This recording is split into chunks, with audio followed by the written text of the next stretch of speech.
Hari ni antara hari yang paling emosional untuk Mek Yun. Abang yang paling Mek Yun sayang, yang jaga Mek Yun dari kecil, Baby nak kahwin hari ni, guys. Baby hari nak pakai baju dekor ni. Ano mo nak kahwin dah.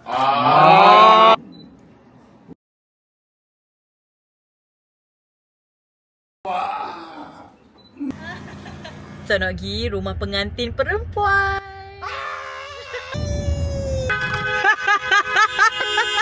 Tôi的老婆你在里面吗？很久了。我们等很久了，很热，不可以大喊了。甜蜜蜜。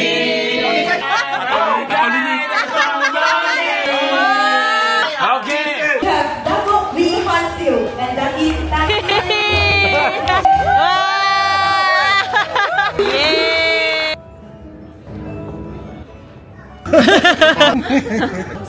早生贵子。Oh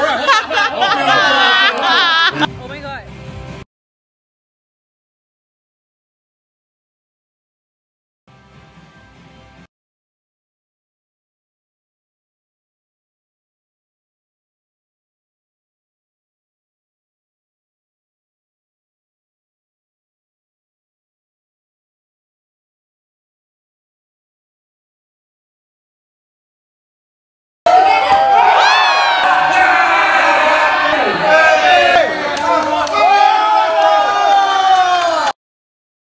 Dari Mek Yun lahir sampai sekarang, Baby lah yang selalu jaga Mek Yun. Tak pernah sekali bagi Mek Yun seorang-seorang dalam hidup Mek Yun. Mek Yun happy sangat sebab Baby kahwin dengan orang yang sangat baik, yang boleh sayang Baby sama kuat macam kami sayang Baby.